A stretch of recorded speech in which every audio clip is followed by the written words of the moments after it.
Trust, a very warm welcome to all of you who've joined us today for the November 2024 edition of Tamil Heritage Trust's monthly talk series.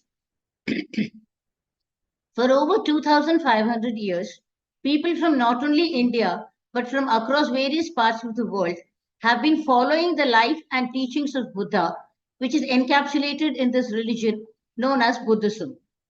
In fact, for an equally long time, the life of Buddha has continued to have an inspirational, motivational, and positive effect on the lives of these people.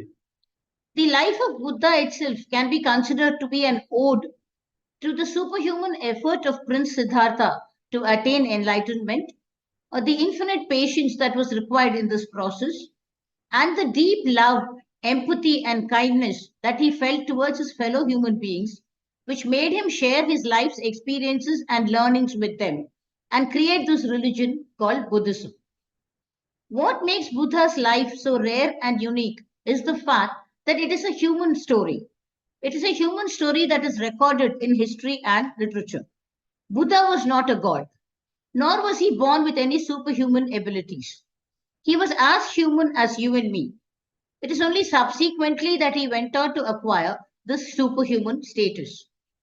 In today's talk, called Gautama the Buddha, a critical analysis of his life and teachings, Professor Godabarisha Mishra from the Nalanda International University will be giving us an insightful perspective into the life and teachings of Buddha, gathering from both classical sources and modern interpretations.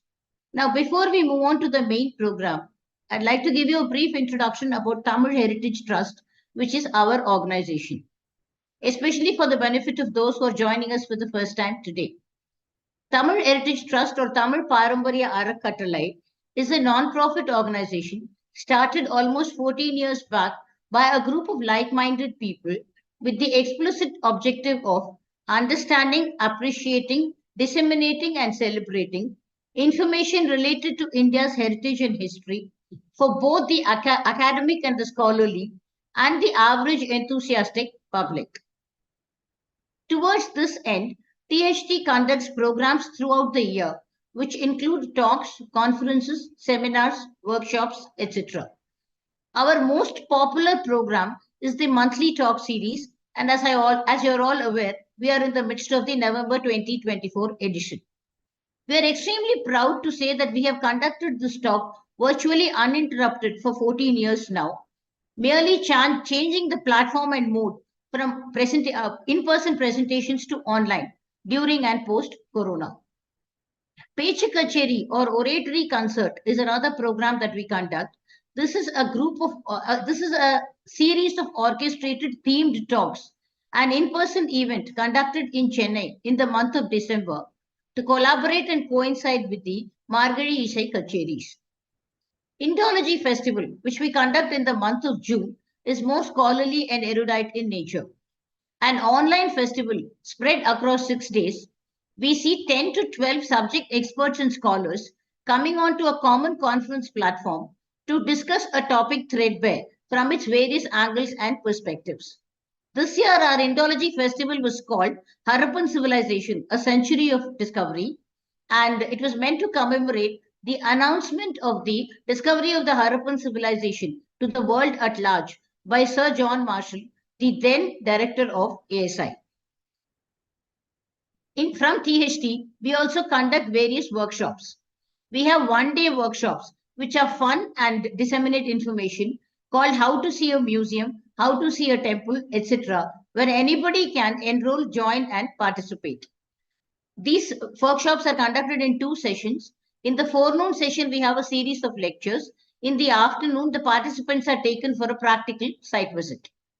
On and off, we also have classroom sessions on topics like Grantham script, ancient Indian astronomy, ancient Indian mathematics, etc. Alamar Avai is another networking platform we have, which is meant for the school teachers of Tamil Nadu. Over a series of weekend sessions, aspects of Indian history and heritage are discussed, the idea being that the teachers take them back to their students, thus spreading awareness. Docent training is another program which we undertake, and we have just completed the second edition of it. This is a training which prepares docents to present historical sites and heritage monuments in a professional manner to the enthusiastic audience. Another activity which you undertake is called a site seminar, which is largely an in-house activity meant for our own education and enhancement. We zero in upon a particular site anywhere in India, and our volunteers study the same extensively. And then we have a number of in-house seminars, and armed with all this knowledge, we go and visit the site and have an immersive learning experience. From THT, we have also instituted 2 awards. The first award is called THT Professor S. Swaminathan Heritage Award and encourages and honors individual contributions in the field of Indian heritage and history.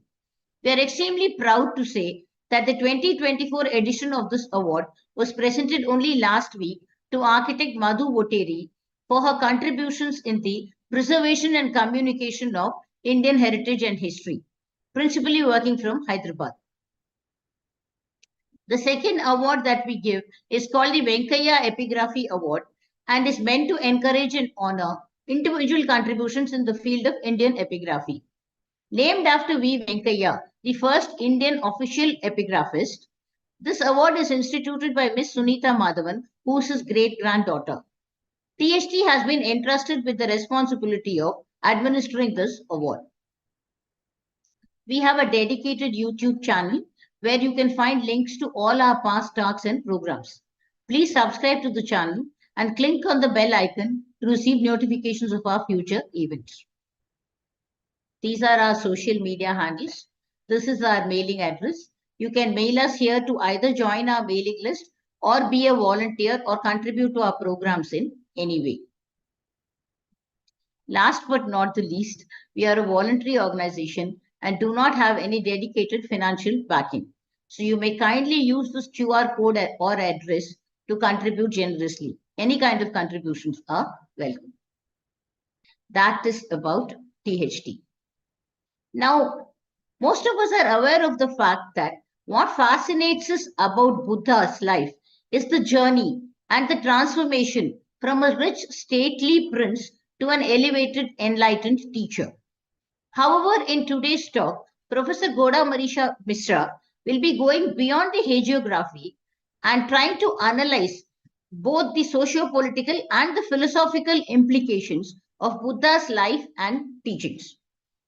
He will be examining the historical context of 6th century BC in India, emphasizing Buddha's challenge to the then orthodoxy schools of thought, including ritualism, caste, and authority. He will be analyzing Buddha's pivotal teachings with a focus on how he developed a pragmatic framework for addressing human suffering, in addition to his rejection of metaphysical presuppositions.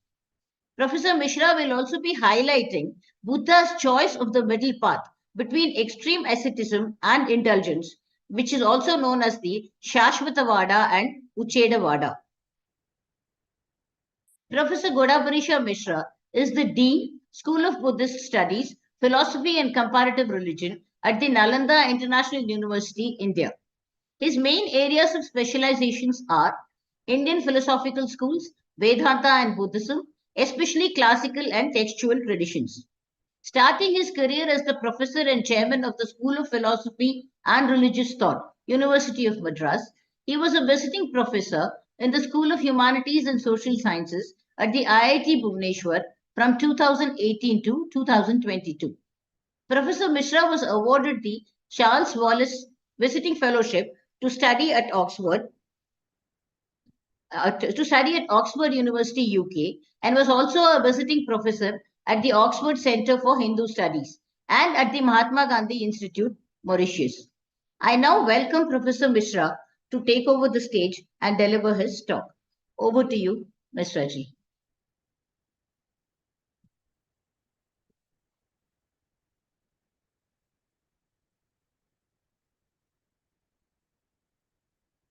So you can now share your screen.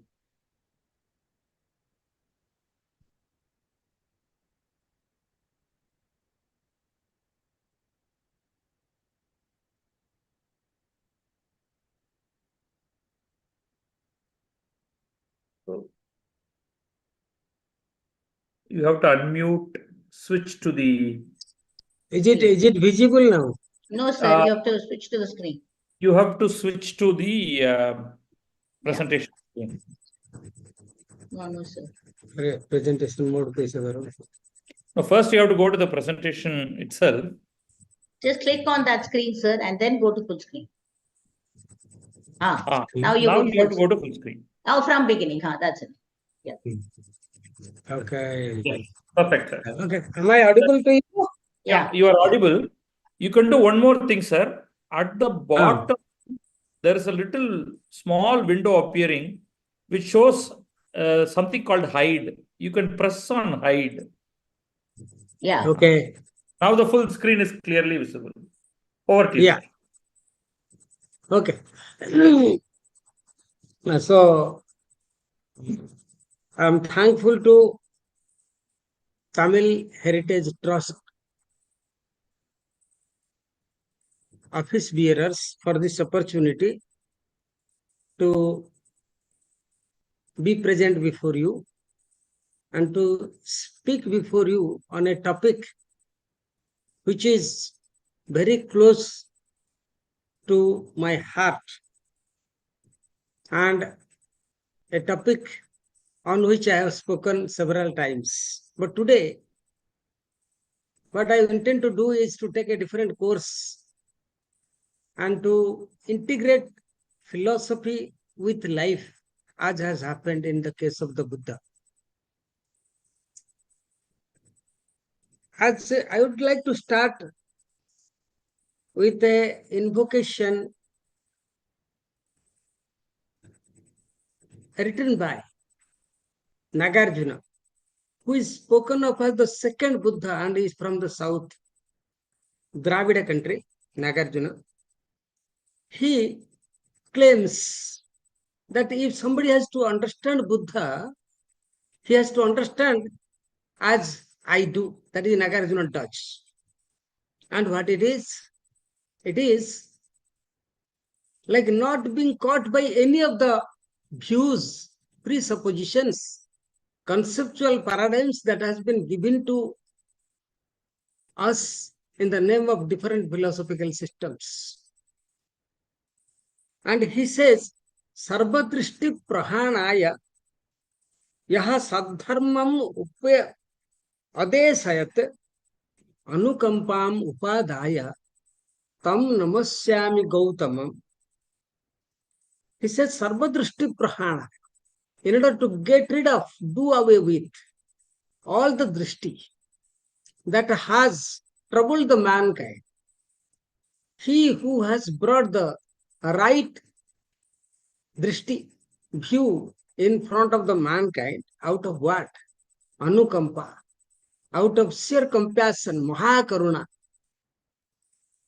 Upadaya, which has worked as the cause for his teaching, Tam Namasyami Gautamam, to that Gautama, the Buddha, I salute. Nagarjuna, when he speaks of the Buddha, he says that there are several varieties of interpretations of the Buddha because Buddha addressed the people suffering in keeping with the quantum of their suffering. What type of suffering they have? Therefore, when a person is suffering from a disease, the medicine cannot be same for everybody. It will be different. So, Buddha has given several paths, but ultimate path to get rid of suffering is mine, that is to understand Madhyamika view, Madhyamika philosophy. And whenever the Buddhists start their day, they start with three mantra, that is Buddham Saranam Gacchami, Dhammam Saranam Gacchami, Sangham Saranam Gacchami. I would like to start today's talk by saying the Sarana concept has come down in such a profound way and taken over by Ramanuja. He gives a different interpretation of the concept of Sarana. Buddha Sarana, Dhamma Sarana, Sangha Sarana has come down as the Sarana as a way of liberation, according to Ramanujan. Why I am telling this is to say that usually today I am not going to say something which you do not know. I would only add to your understanding some clarity, if at all it is a clarity. Maybe many of you know better than I do, but still I will try to say something which you might not have known the way I am going to present. That's all. I am thinking it is not, I'm not sure because I know I have spoken in this forum. I know what type of, like it is a great thing to speak here because I know the standard of the people, those who attend, those who take part, and those who have been here taking, like speaking and taking part in deliberations. So I want to start by giving one particular point highlighting that is, the tradition has been only one tradition that which has been coming down like the Ganges from time immemorial. 5,000 years of tradition, and in that tradition, Buddha is a participant. Buddha is not an outsider, which as has been understood and highlighted by many people. I would like to say, and today that is what I am going to also say, that Buddha is not outside the this tradition of so-called Brahminism. He's not a Vaidika. He does not accept Vedas, but he's not like what to say, a person who is denying, decrying, or belittling Indian traditions of religiosity. I wanted to say in Rajagir, in Rajagruha, where I am sitting and speaking today, is the place where Buddha did Chaturmasya. Even today, the Jaina and Buddhist monks do Chaturmasya. There are so many things I wanted to, I don't have, that is not what I want to say today, but they are all the part of the Indian religiosity. They cannot be counted as different, as has happened because of so many reasons. Now, coming to the, so that is what I wanted my, so I wanted to say, Upanishads have been followed by the Buddha in a very different way, without accepting Atma, without accepting the words. He wanted to say, I will reason out the whole concept of liberation as has happened in the tradition without taking the help of the book called the Vedas. He's not a he's Avedic. He is not a total Avaidika. Okay. So this is number one observation. Number two, as Gaurichi has already told, what made Buddha to come is something what I would like to speak first. It is, the socio-political atmosphere in addition to the philosophical religious atmosphere in the area he was living, that was during 600 BCE. That was one of the major reasons for Buddha's reacting the way he has done. Number one is social shift. North India was undergoing shift from tribal republics to kingdoms. Gana to Rajya Janapada. Does not, I don't have much time to speak about these three things, but this is very clearly given in the writings of the Buddha, writings on the Buddha, because I wanted to tell you here one small footnote. Buddha never wrote anything. It was the oral tradition in which, as the Vedas have been coming down till today, same thing, Buddha was a participant of this tradition in orality. And so oral tradition was the tradition, and the Buddha never wrote anything because there was no mode of writing. Also, things were all the philosophical schools were remembered by rote. Therefore, we had a sutra tradition. I'm not going to that, but it is only two of his major disciples. One was a barber, another was a Brahmin. One is Upali barber, because Buddha being from a comfortable aristocratic family, he needed some help, which is why he had a help in Upali and a companion to talk to, like deliberate with, and that was Ananda. I'll come to that later on. So the social shift was the first major reason why Buddha was reacting to the tradition of inequality and suppression. because tribal republics. See, another thing I wanted to tell you, Buddha is a Sakya. He's called as Sakya Muni. And Sakyas are now, there is a particular tribal group in the Himalayas, also in and around the like hilly Bangladesh side. They are called as Chakmas. Chakmas believe that they are the, like Buddha was their, Buddha belonged to their own tribal group. Anyway, this is one of the things. But Buddha was a son of a tribal chief, and the shifting from the tribal republics to the kingdoms, Gana to Rajya, Janapada, made them lose their autonomy. See, tribalism is a very important things to understand, which rests on the concept of autonomy, and that was getting eroded. Number one, and process of so victimizing the republic of the Sakyas, what who is, to which Buddha belonged, and religious and philosophical diversity and firmament. This period known as the second urbanization.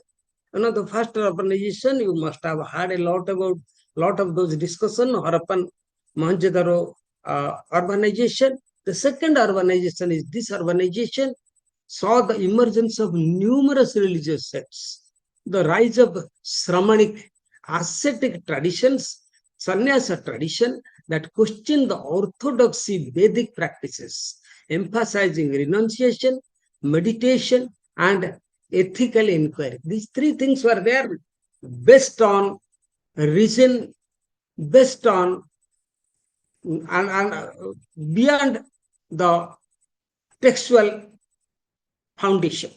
So third one is economic and cultural change. The expansion of agriculture and trade contributed to urban growth, prompting a more complex structure and increased wealth disparity. Buddha's message arose. Buddha's reaction was because of being a part of this social, political, religious milieux of his time, and to address the societal and existential crisis issues such as inequality, suffering, materialism, ethical values, with an alternative to prevailing religious orthodoxy. So he championed the cause of heterodoxy, highlighting equality and ethical values. Two things I would like to bring. So this is the Sakya kingdom. I wanted to just show 16 Ganapadas. I don't have much time today, otherwise I would have talked about six. And this is also, this influences Ramanuja to talk about how there will be the Acharya parampara has to be made by dividing through the places. So I now go to the stories of the life of the Buddha. Story of the life of the Buddha is presented in 100 different ways in many different traditions of the country, many different places in the country. It is full of myths and legends. Okay. And distinguishing historical facts from myths and legends is not only a difficult task, but a task that is generally resisted by the over-enthusiastic devotee.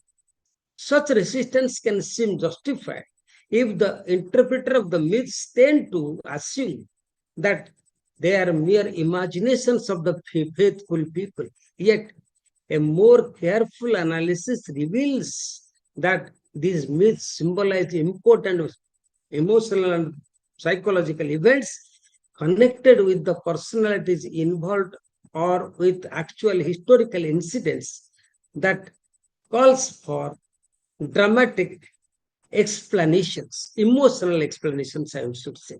There are two ways we can understand the life of the Buddha: from the Pali Canon and commentaries on the Pali Canons, written by, identified by their authors. And as I have already told you, the authors are the first, those who brought out what the Buddha said were Ananda and Upani. who are Buddha's immediate disciples, and based on their sayings, we can build up a life of the history about the life of the Buddha. Another way of constructing the life of Buddha is to pay serious attention to the philosophical ideas Buddha expounded and see how far these are reflected in his life and conduct. Buddha means the enlightened one is a term by which Siddhartha Gautama came to be known after his attainment of enlightenment. Siddhartha's father, these are the things you all know, but still I would like to bring before you. Suddhodana was a king, a ruler of a small kingdom of the Sakyans, and in the foothills of Himalayas, it was a city state called Kapilavastu, and Siddhartha's mother was Maya, and she died immediately after his birth. Prajapati Gautami, Maya's younger sister, nourished Siddhartha, and Siddhartha was brought up with a golden spoon in his mouth, well educated in martial arts, academic disciplines, and other fields. Early in his life, he seems to have come into conflict with his father, who wanted him to be the heir to the throne rather than a philosopher or religious leader who would challenge traditional ideas and values. These conflicts were symbolized in some of the myths about his life, which especially those of the prognostications of the sage Asita Kaladevala and of his father preventing him from witnessing birth, illness, old age, and death. So, now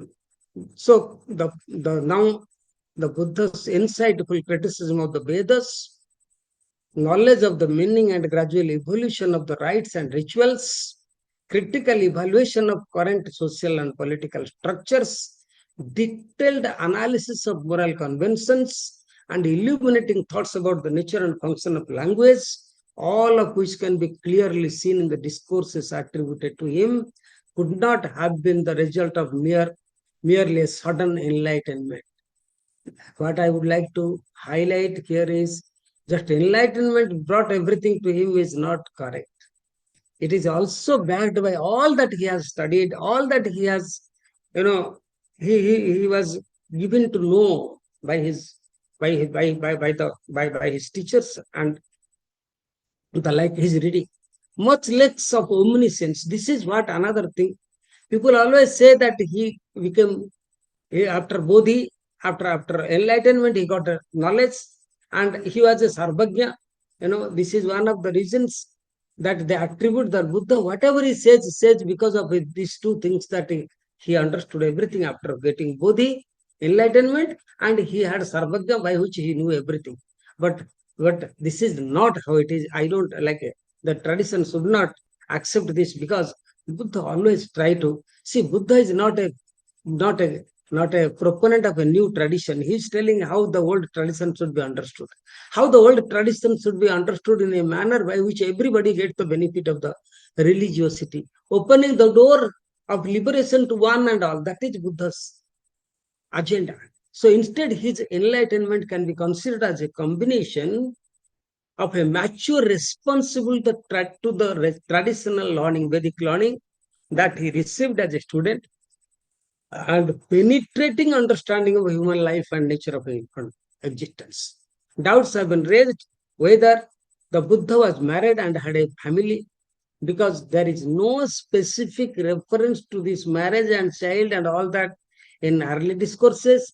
Yet his own statements regarding luxuries that his father provided in order to keep him tied to household life do not rule out the possibility of having married and fathered a son, that is wife Yasodhara and son Rahula.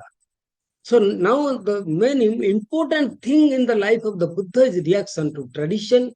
An extremely critical mind like Siddhartha's, exposed to learning that considered the Vedas to be revealed text and Upanishads to be the culmination of human understanding, could naturally revolt. He is revolting against Vedas and Upanishads. But Also, I would like to tell you, I'll tell towards the end, he's carrying forward the essence of the Upanishad in his own diction, language, in his own understanding. Ascetics like Ajita Kesha Kambali, I'll come to these people. These are the names, very famous names, which are they are the protagonists, they are the proponents of different systems of philosophical schools of Buddha's time. So the Ajita Kesa Kambali, Makkali Goshala, Paduka Kachayana, Purana Kasapa, Sanjaya Vellathibutta, and Mahavira, Jaina, had already reacted against such traditional dogmas of the Buddha, of the Vedas. Like there are many things, even to tell uh, about the tradition of Vedanta, which Shankaracharya propounds, he reacts against the Mimamsakas. He says that without a Mimamsa, you can also directly study Vedanta. That is Uttara Mimamsa. So Siddhartha was to be the last of these major thinkers of the heterodoxy. Most of his six so-called heretical teachers were ascetics. They are sannyasis.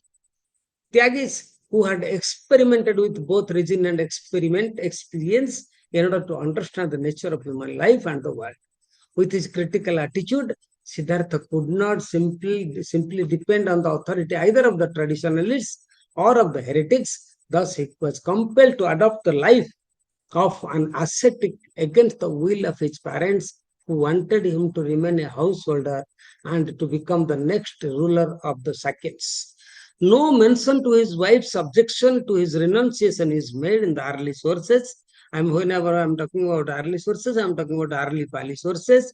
Being a faithful wife and in a traditional family, Yasodhara no doubt realized the need to support her husband's ideology and thus remained a docile partner in Siddhartha's quest for answers to the riddle of existence. The legend about Siddhartha's leaving home while his wife and newborn baby was asleep, while highlighting the emotional stress in his renunciation, also symbolizes Yasodhara's acceptance of her husband's decision. All these things are there. There is no time. Even small things can be taken and discussed for 1 hour. But I'm little. I want to give some more. You know, the data as it is available in the sources to you in my presentation of life and teaching of the Buddha. Any other interpretation of his renunciation would do violence to the character of a person who propounded an extremely enlightened form of love and compassion for oneself as well as others. Wandering ascetics has criticized the Brahminical tradition for several centuries before Siddhartha began to realize its weakness and its unfortunate impact on morality and social harmony. However, Siddhartha was not as negative as the materialists and Ajivakas were towards morals as well as spirituality. As I told in the beginning, Buddha came in the Brahminical tradition of a different time, because he's not taking, he's totally negating the tradition, but he's trying to cleanse the tradition, make it which can be practiced by one and all, not by a hegemonistic group. Moved south. So, however, Siddhartha, yes. So moved south into Magadha, the central India, where is this is Magadha, which was one of the biggest kingdom of that time, Mahajanapada, where he joined two leading contemplatives, Alara Kalama and Uddaka Ramaputra. See, these are the two people, those Brahminical, they are the Upanishadic tradition saints. Buddha is now going to learn under them. They are the first one, Alara Kalama and Uddaka Ramaputra. Lot of literature in Pali on Uddaka and Alara Kalama. How Uddaka is teaching him Vipassana meditation, which comes back later on. After I'll come to that. So this is the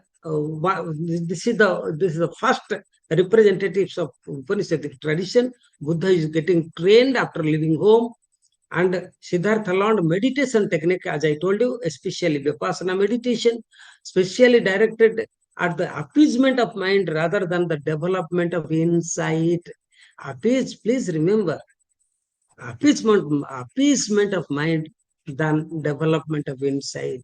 Dissatisfied with their spiritual attainment, Buddha was not content with what they were practicing. He is said to have left them and joined a band of ascetics who were practicing self-mortification. In the company of these are the people, looks they must have all come from different parts of the country. Some of them must be from south also. Kundana, Bhaddiya, Vappa, Mahanama, and Assaji. These are the names. Siddhartha practiced severe forms of self-mortification in the hope of getting knowledge and freedom. Even his friends were surprised at the extreme level to which he carried such practices.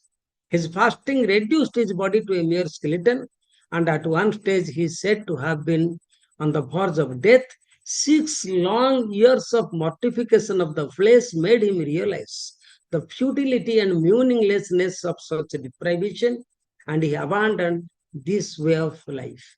At this point, his 5 friends who had been helping and watching in these five, as I have told earlier, Kondanatus, like Asaji, like who had been helping and watching him with great anticipation, left him in disgust.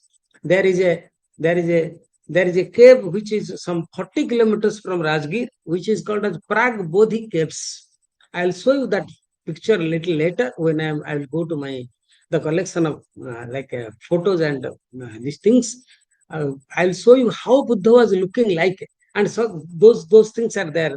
They're called as Prag Bodhi. Before getting enlightenment, Buddha was doing tapas there for 6 years. That place is still there, and I always take my students every year once to make them understand that site where Buddha was doing practice. So this is the place where he stayed 6 long years to to learn, to get knowledge and freedom, but that did not materialize. After regaining strength, Siddhartha moved to a quiet place on the bank of the river Niranjana near Gaya. Everybody comes there.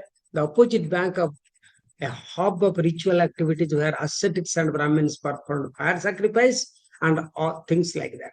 Seated on a ficus tree, which subsequently came to known as Bodhi tree, Siddhartha decided to revert to the meditational practices he cultivated under earlier 2 sages.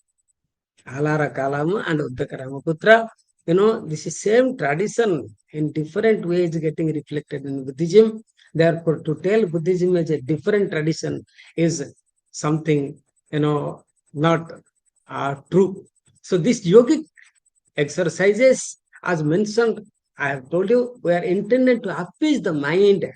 Continuing with these exercises rather vigorously, he was able to move on to a stage beyond what he has experienced earlier.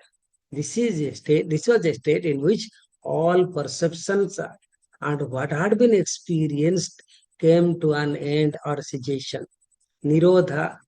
This is Nirodha. All these things came to a cessation. They did not become extinct, but the their bad impacts were not there. That is all it means. That is why I was telling Sarva Drishti Prahana. Nagarjuna takes this to say that Sarva Drishti Prahana is what Buddha does. So here this is the Drishti means that which has been Drishti given by the by the two Upanishadic saints Alara Kalama and Uddaka Ramaputra, where his predecessors had assumed that the higher states of meditation provided a glimpse into the nature of ultimate reality. Siddhartha, through his ability to stop all perceptions and experiences, realized the non-cognitive nature of that state. Therefore, he emerged from that state and devoted most of his time to a cognitive understanding of existence. This process of meditation that led to cessation of perception also involved excessive concentration and flexibility of mind. This is what is very important. Equipped with this, he spent much time reflecting on his own past. Siddhartha was looking for an explanation, and not the neatness and clearness associated with that explanation. He was not ready to push things under the rug because they stood on the way of formulating absolute laws. This involved him in a massive psychological enterprise, even though he understood that human life is often conditioned by factors for which one is not fully responsible, because karma has its own role. Because we can do the prarabdha and paurusa beautifully, he brings and explains. Buddha accepts punarjanma. Many people think that he does not. Examining the psychological springs of human behavior, he came to realize that there is a ray of hope for freedom. Greed, these are the three things. Greed, hatred, like lobha, dosa, and moha. Gita says raga, shoka, and moha. Buddha says greed, lobha, hatred, and confusion. These three, while this realization may not appear to be startling, the difficult way of eliminating such negative motives without adopting a totally negative attitude towards human emotions, what was his enterprise. In other words, Siddhartha wanted to discard passion and be dispassionate. When you become dispassionate, you may lose compassion. That is not the thing.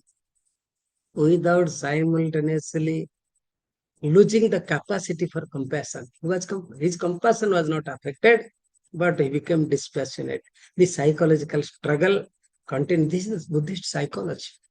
Struggle. Buddha is a psychologist in this sense. And this has been brought out by the Abhidharma, the later Pali writings.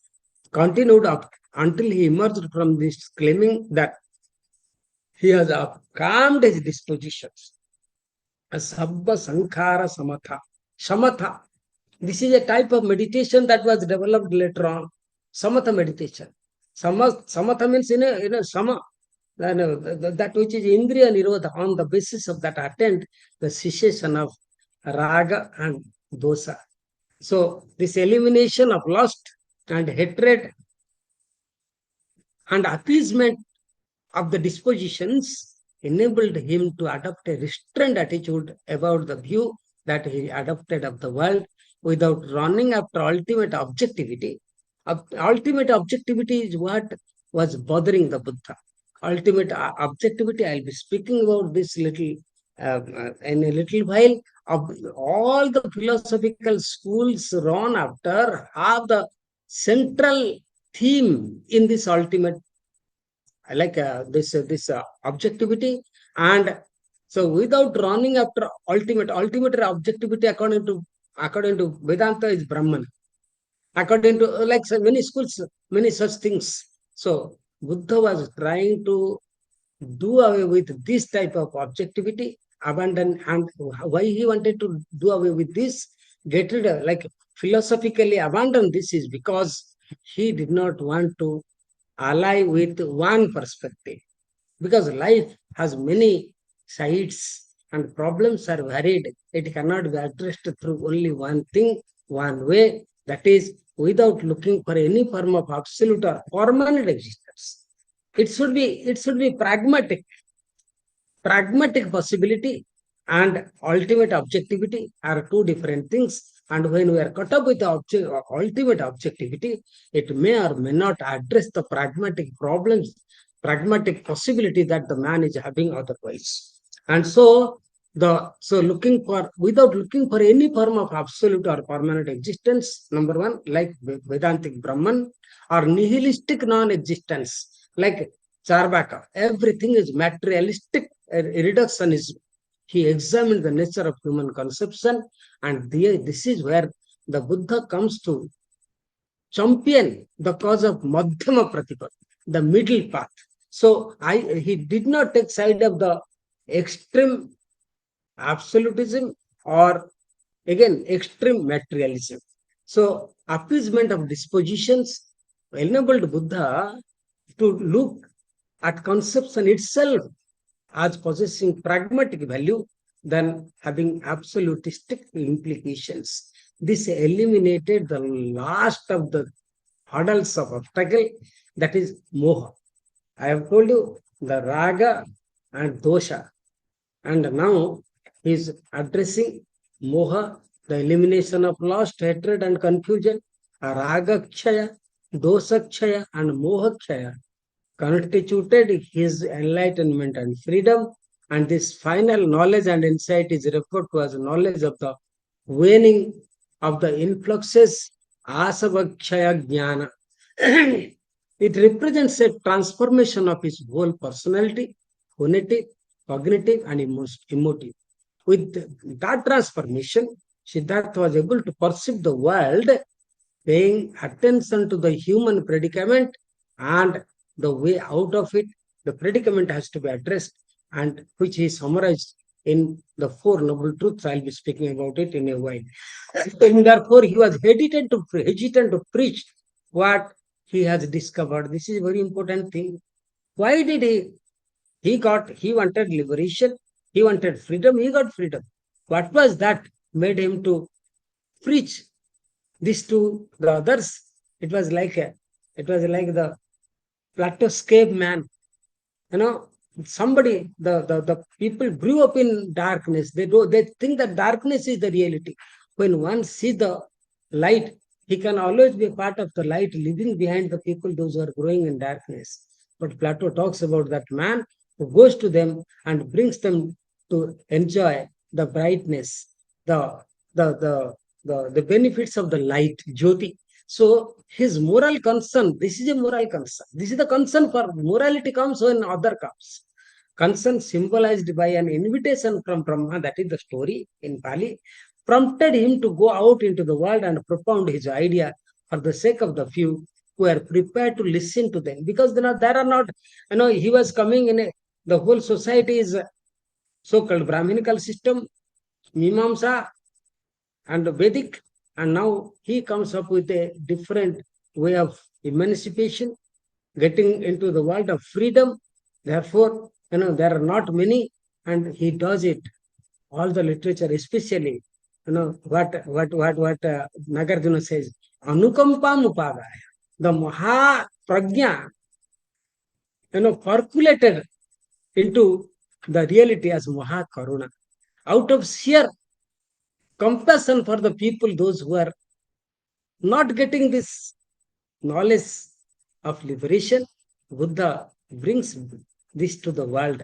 And this is for the people who are prepared to listen to him. I want to tell you that when Buddha went, the first Buddha, after getting enlightenment, Buddha went to a tribal village nearby, and he was addressing a group of people belonging to Kalama tribe, and there is a very famous verse that how he wants to disseminate his ideas. He is not telling this is the thing you have to accept, all have to accept. That is not his way. He says, see the way the wise people purchase gold. How do they purchase the gold? They don't say, no, it looks like gold, purchase it. No. There is a famous verse which says, Tapacha Chedacha Nikasat Suvarnamiva Panditaha Parikshya Madvacho Grajo Bhikshavo Natu Gauravat.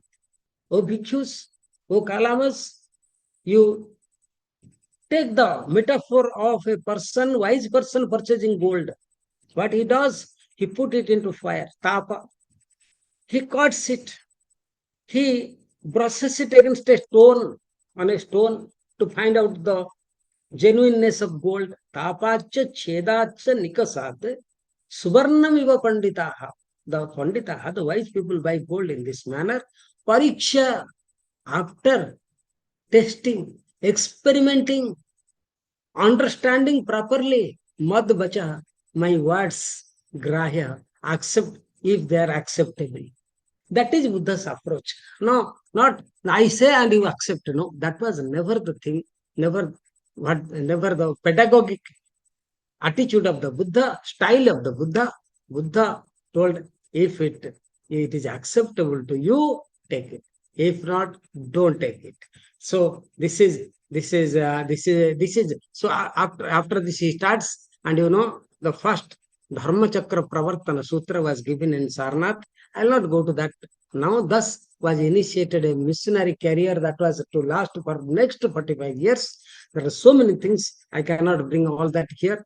Only that is available in the Pali sources I am bringing before you, thinking that you might not have had the occasion to read the Pali sources.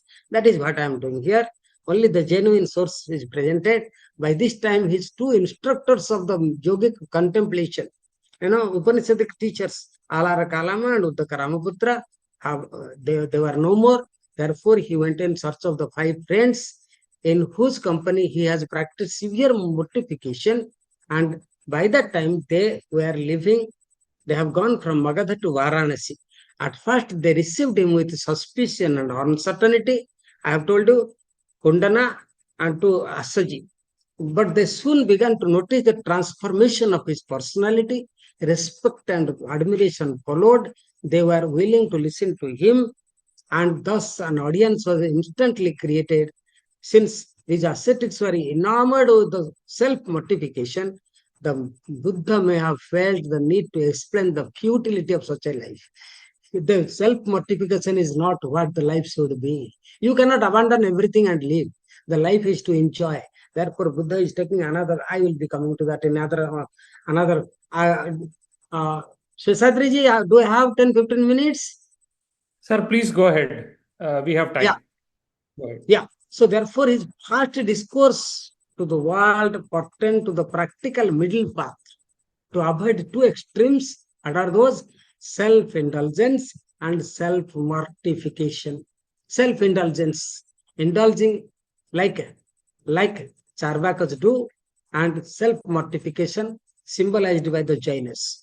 So the philosophical middle path was the topic on which he later discoursed to Kachayana Gotta Sutta. There is a beautiful sutta which concerns were more epistemological and theoretical than practical. The first of the five ascetics who realized the significance of the Buddha's doctrine was Kundana, that person who were the one of the five ascetics engaged in self-mortification and the practices, yogic practices, abandoning the self-mortification they had practiced for many years.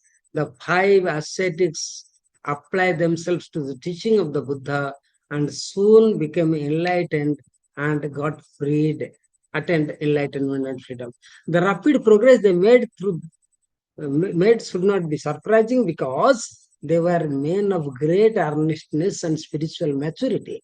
The same can be said of many, like all his disciples, the many like Sariputta and Mugalana, very close disciples of the Buddha.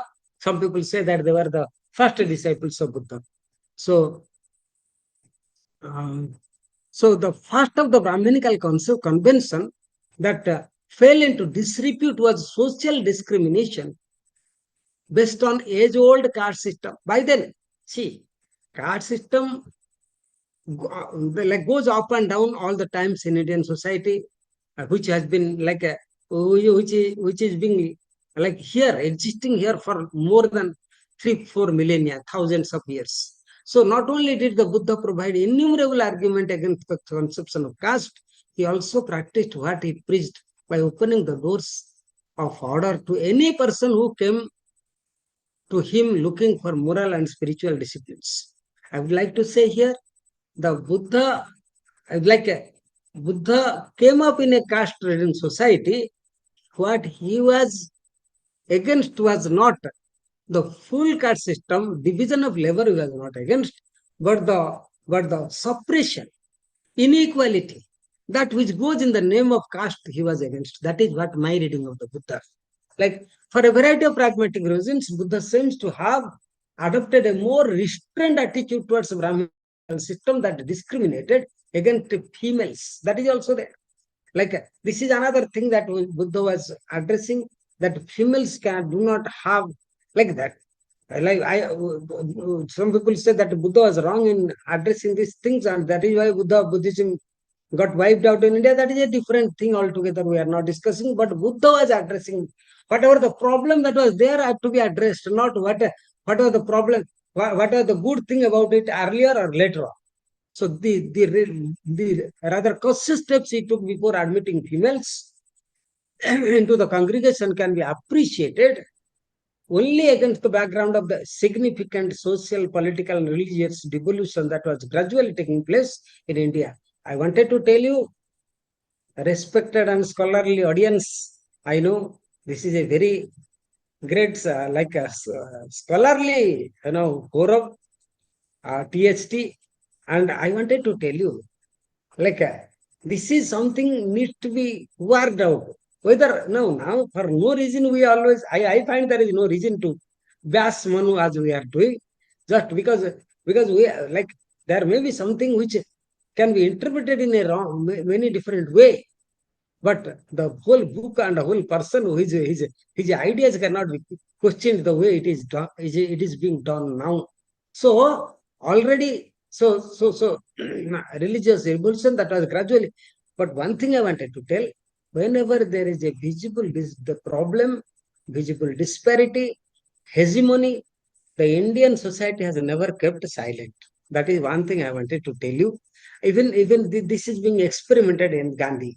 So already thousands of males have renounced the household life and were living in congregations at various monasteries donated by lay disciples. This, as mentioned earlier, I have told, was a historical accident of situation created by the Brahminical tradition.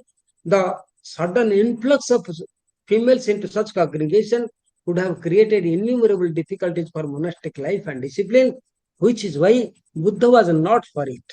But furthermore, Buddha was being criticized for eroding the family life of the Indians because, and later on also that happened actually in a, like there is the discipline became erratic. The discipline means the discipline becomes erratic is not a proper usage of English. The discipline is Vinaya. That was not followed properly.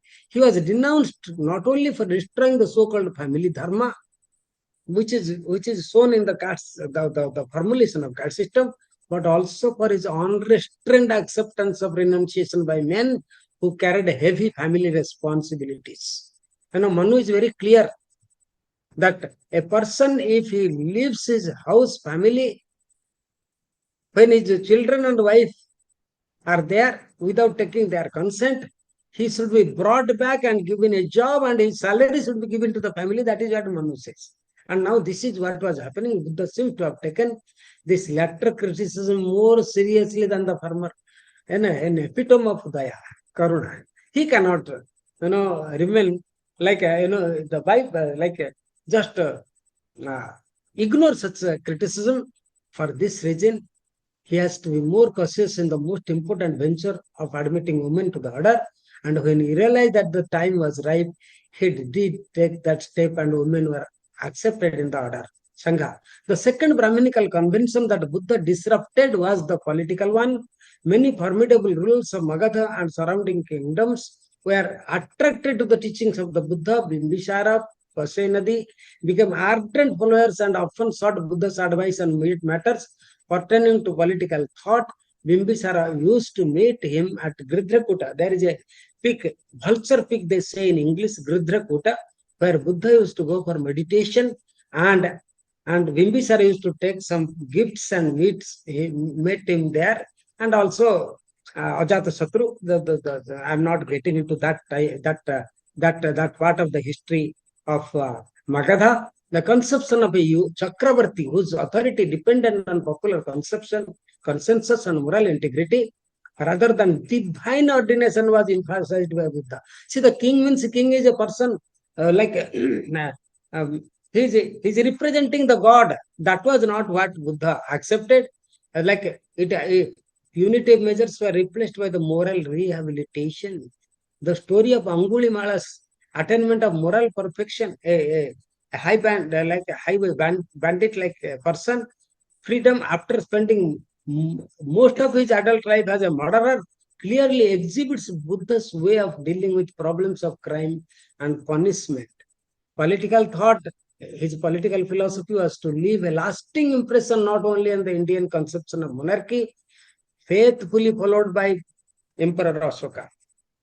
Ashoka as a model. I wanted to tell this scholarly audience that even after Buddha's death, even after two councils, the Buddhism was not well known till Ashoka took very strong step for its preaching and propagation. So in the Ashoka is a brilliant subject matter for discussion. In the area of religious practices, Buddha rejected only those ritualistic elements. As I have told you earlier, he is not totally out of this Brahminical tradition that contain no perceivable psychological and moral significance. As a result, the Brahmin class lost the opportunity to practice its meaningless sacrifices and was deprived of its privileged position of intermediary between humanity and divinity. This intermediary he wanted to do to get rid of, which is again taken up very strongly in the Catholic tradition. The priest only like mediates between you and the God, whatever. So although not every Brahminical religious teacher or philosopher was willing to renounce his practices and ideas, some leaders such as Kassapa brothers were converted. Converted means accepted. There is no conversion in Buddhism, along with their large. I wanted to tell you, even though this has been the story that the Brahmins are ignored by the Buddha, it never happened. All the major contributors to Buddhist tradition were Brahmin. You tell any big name and Kshatriyas. And Kshatriyas. Vaishyas also are there. So, and the Sudras are all, like, they are all accepted in the Sangha. Like big, like very important thinkers of the tradition, like Nagarjuna, Dharmakirti, Asanga, Vasubandhu, all were Brahmins from different parts of the country. That story is different. I'll be coming if some time comes. So recognize the futility of attempting to bring about a total revolution in human society and assuming as small is beautiful. Buddha did not do mass. Buddha did not have mass acceptance, as I told you, till Asoka. It was very small, very like practiced in small patches. So pockets. So the Buddha proceeded to organize the order of monks and nuns in a manner that reflected in his own philosophy. The ultimate goal of religious life is the absence of constraints, and that is what is Vimukti, Nirbana. No constraints should not be there in the life. Well, like in running of your day-to-day life.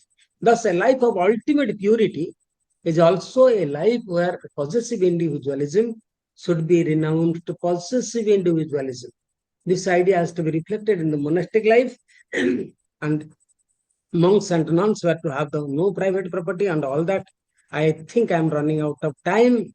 So, this in this slide, what I have done is I'm just talking about his political philosophy, how the democracy became the way of life of the bhikkhus, of the monks in the Sangha. So like that is why he is telling it is significant that when a question of a successor in whom the disciples, this is Ananda and Buddha, is telling Bhagavan, after you leave, there will be many people, those who will be happy. There will be some, those who are indifferent. Those some people who will be unhappy. Who you think will take care of this Dhamma that you have preached? He says, Buddha says, he responded in Mahaparinirvana Sutta, this comes, the doctrine Dharma he has preached and the discipline Vinaya he has instituted would be their guides. This is the Ananda and Buddha dialogue. And as the Buddha was swept across the northern India, and it was inevitable that his daily routine would change. Instead of his traveling about meet people, more and more people came to him. There came to a group of disciples headed by Ananda, who seemed to have assumed the responsibility not only for taking care of the Buddha but also maintaining order in the constant flow of people who would see them.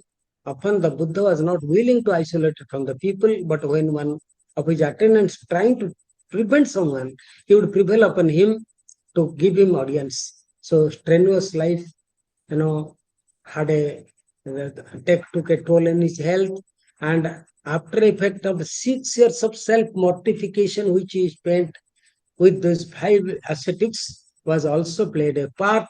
So, so while the unenlightened disciples tended to worship him as their sole savior, which appears to be the traditional Indian way of respecting someone who initiates a new tradition, Buddha was struggling to avoid any call to worship. No image worship, no call to worship, all these things Buddha never wanted.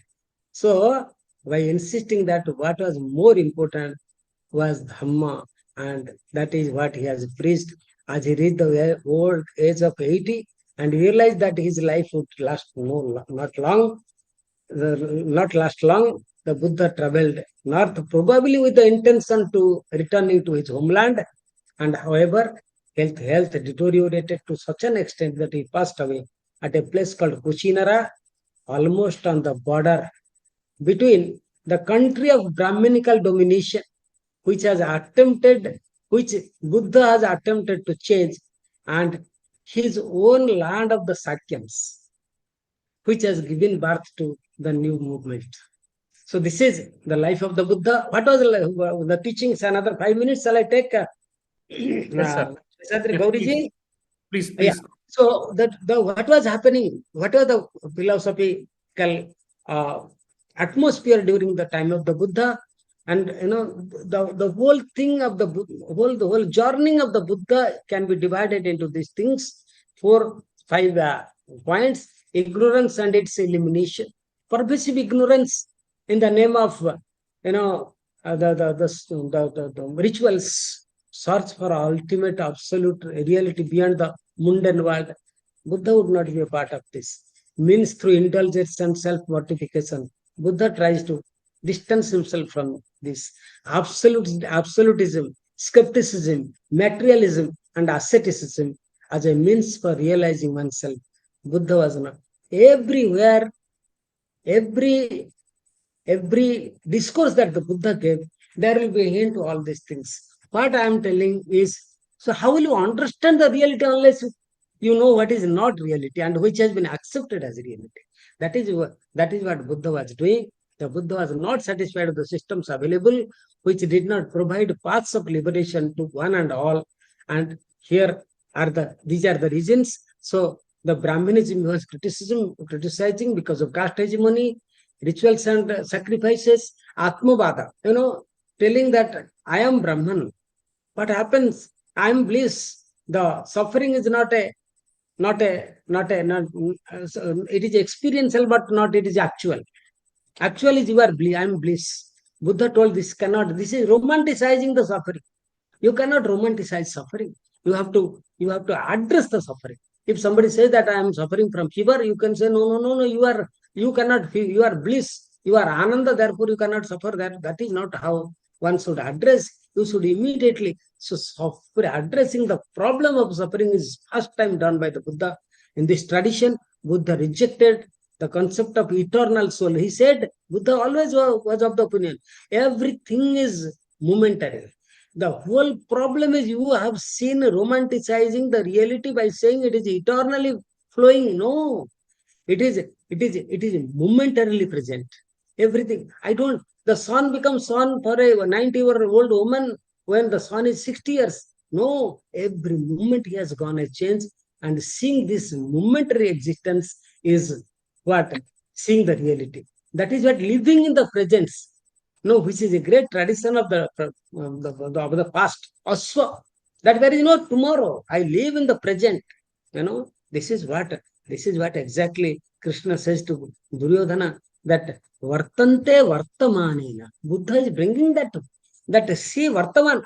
The Pandavas live in present. That is why I like them.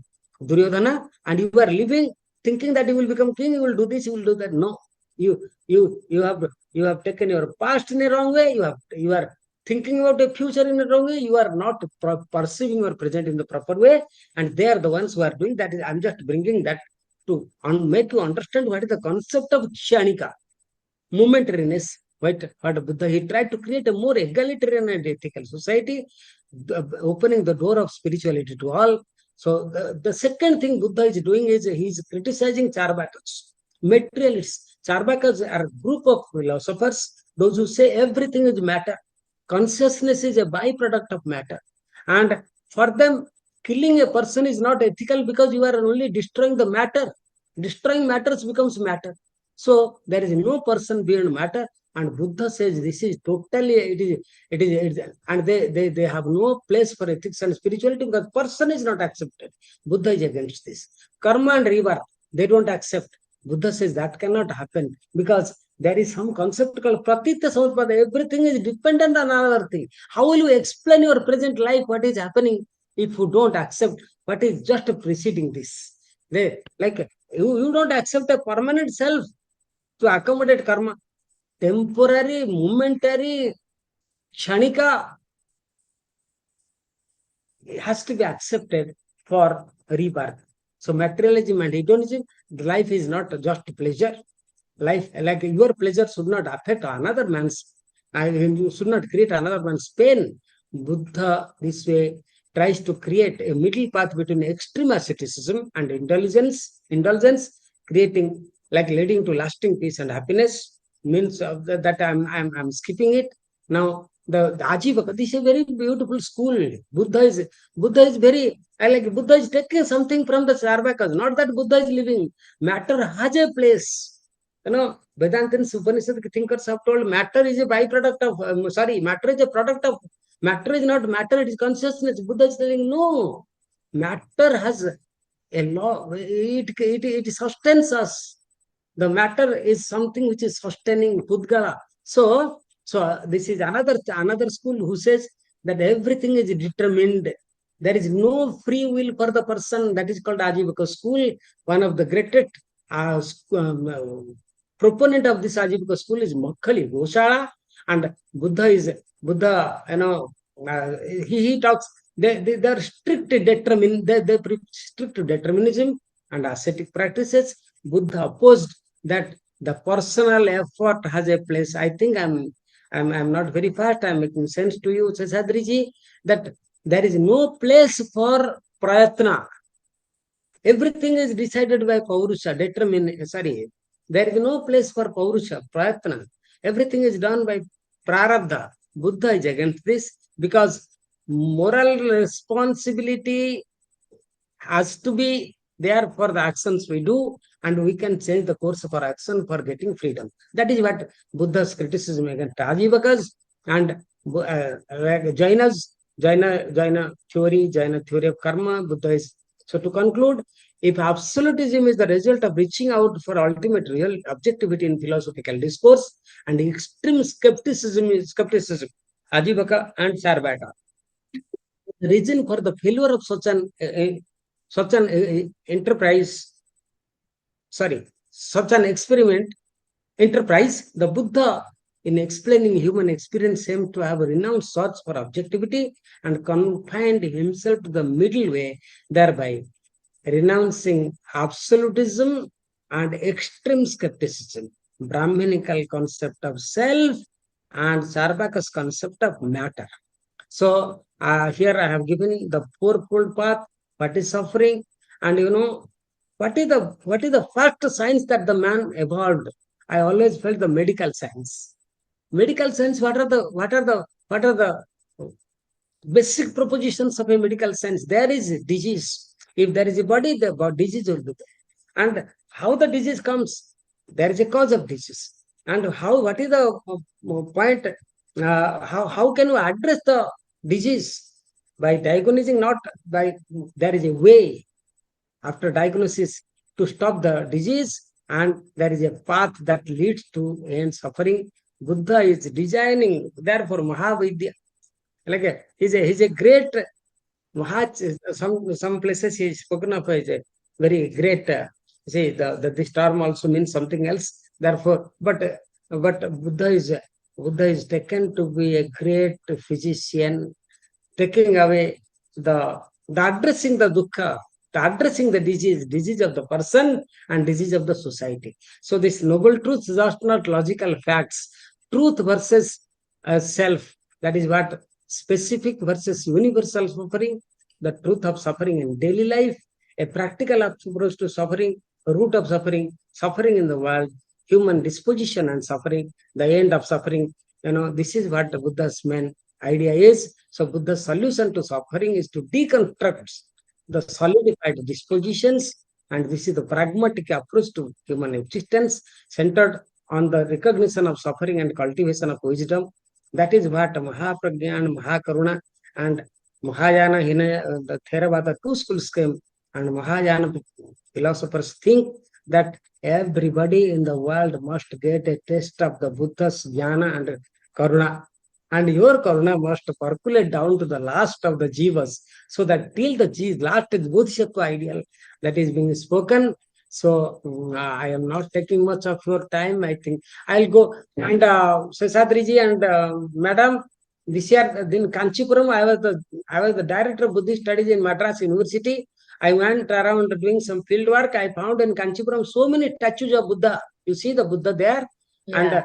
with the help of our the Thai embassy, we have protected these shrines, and this is the shrine, a 6 feet Buddha statue, which was inside a well there near the Kamakyaman temple, and they have taken it out, and this is Mudaliar school in Yeah, Kanchipuram. it's We in a have school now, sir. Yes, yes. yeah. Did you see that anytime? No. So Yes, this no. Lumbini, We all went to the school to see it 2, 3 years. I mean, no, maybe 5 years back.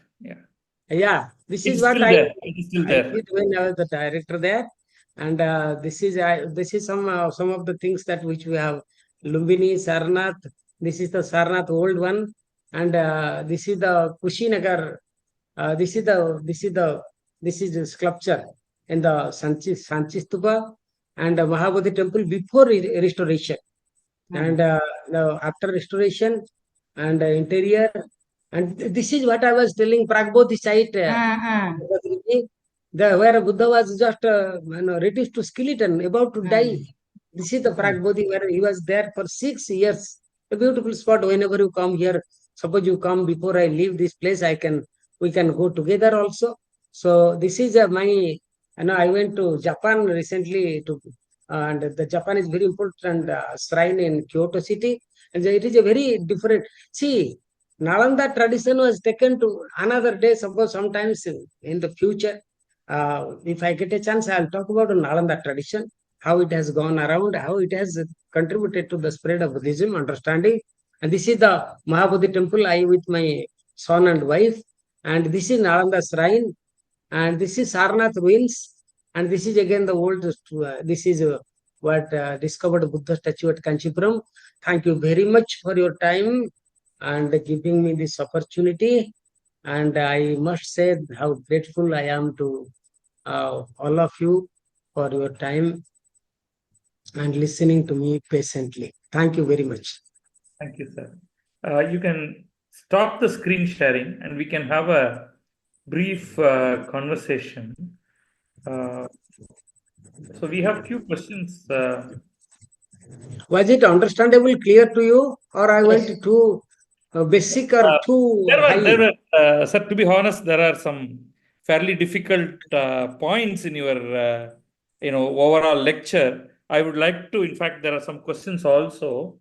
The philosophical points are somewhat involved. So can you stop the share by clicking on the button stop share? I didn't get you. You're sharing the screen. If you could just stop the screen share, there is a button stop share at the top. Just right up inside the window. No need to. Sir, just in the center, there's a red button which says stop share. There is a red button. Yes. Yeah. Okay. Sir, I will. Is it okay now? Yeah. It's fine now. So I have noted down some of the questions from our audience, fairly interesting questions. Let me just quickly go through some of those questions, and then we will also have, subject to your time, we will have a few more questions from our side. So there is a question from Kishore Mahadevan. His first question, yes, 2-3 questions. I'll mix them up from other people also. So his first question is, Buddha's relationship with the Upanishad seems to be a complex one. On the one hand, he rejects the Brahman. He also proposes that the idea of self was ever-changing and fluid. But on the other hand, his teachings focuses on individual purity and the middle path. Would it be fair to say that Buddha selectively rejected ideas from the Upanishads? Which is to Just to turn it around and say he selectively took ideas from Very correct. Upanishads Very also. correct. You see, this is what has been a point of debate all Okay. through post-Vedic tradition. Whatever Okay. Buddha taught was available to others for acceptance, rejection, assimilation, and again understanding in their own way. So the concept of self, which was rejected by the Buddha, was done with the specific objective, not objectivity, specific objective that we should not think that it is something which is absolute and it is continuous. And on the Buddha wanted to give another term for Atma, saying it comes in different schools in different ways. In Vijnanavada, it comes as Vijnana. In Sunyavada, it comes as Sunya. What it means is a long time. If I have to speak on that, it will take a long time. But ultimately, Buddha is telling that by seeing something permanent, we are not addressed. He is taking a Purvabhakya standpoint, critic standpoint, that we are not seeing the object properly. The minute existence, presence of the things are, like it's not perceived by the persons in the name of Nitya, Ananta, Ananda. We are not seeing that. How to see that's what I was telling. See an object, see a thing properly is to see that being present at that movement. And that momentary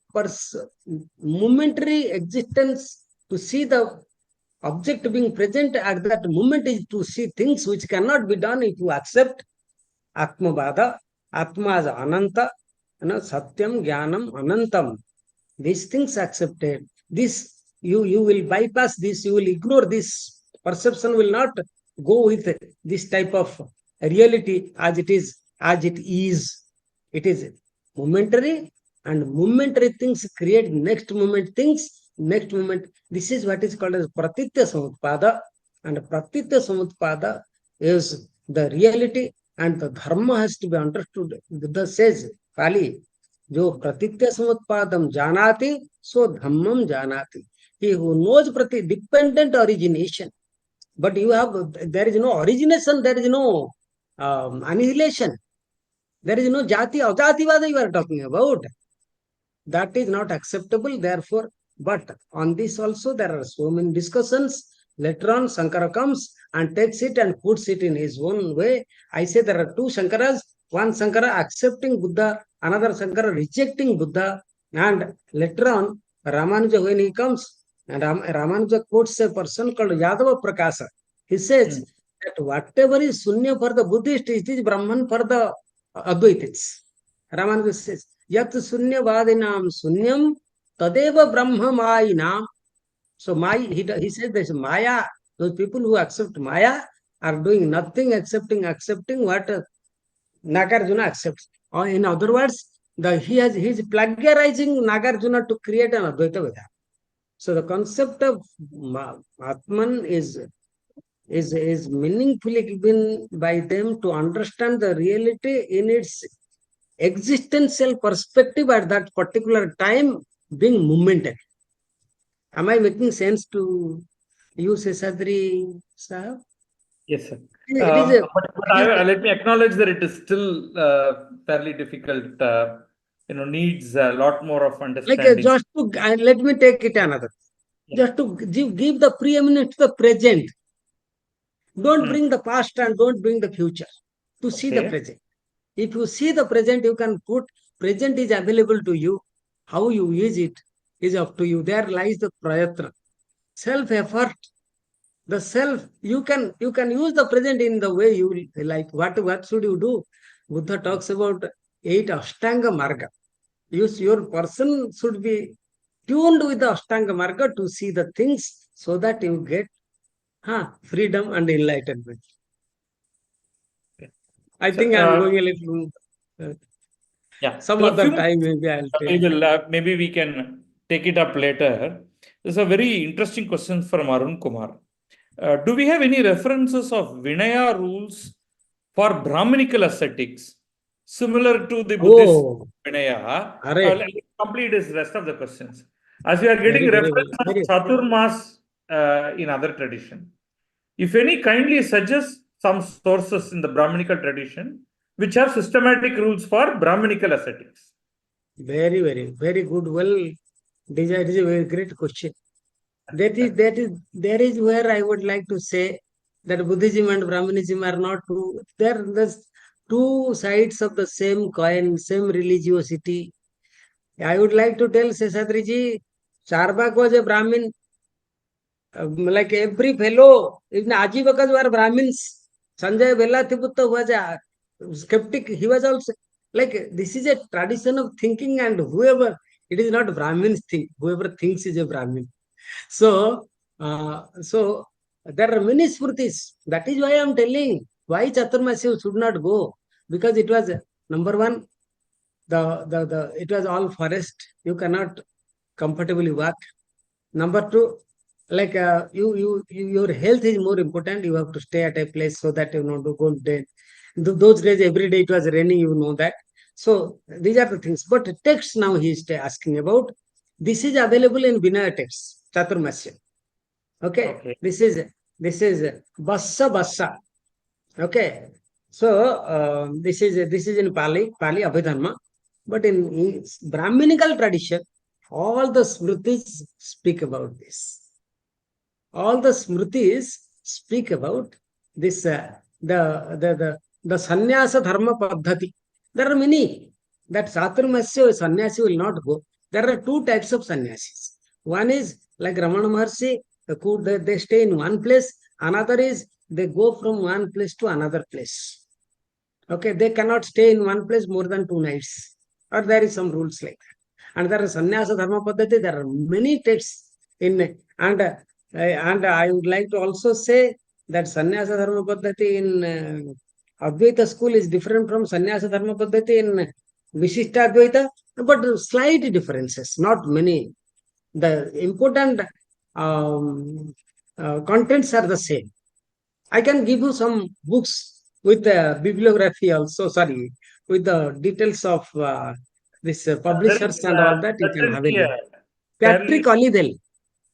Patrick Olivelle has written a book on Sannyasa Dharma Paddhati. That book you can see there, it comes. And Manusmriti also. A fairly late, near Ramanuja period work of Yadava Prakasa, Yadi Dharma Samuchaya, which... Yeah, Jati Dharma Samuchaya, correct. Right? That is one I was not getting it. But that's a much, we are talking 10th, 11th century, right? I guess, I'm assuming from his question, a pre-Buddha time period, because of the mention of Chaturmasya. The Patrick Olivelle's book is an interesting reference that maybe, Arun, you can refer to that book and get more details. Yeah. Yati Dharma Samuchaya, you are correct. And this was a tradition of not moving. That's all. Yeah, like it is not only for sadhus. People used to stop moving for 4 months. Chaturmasya.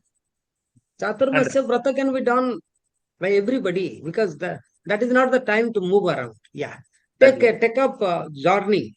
Now moving around is okay, but from one place to another place.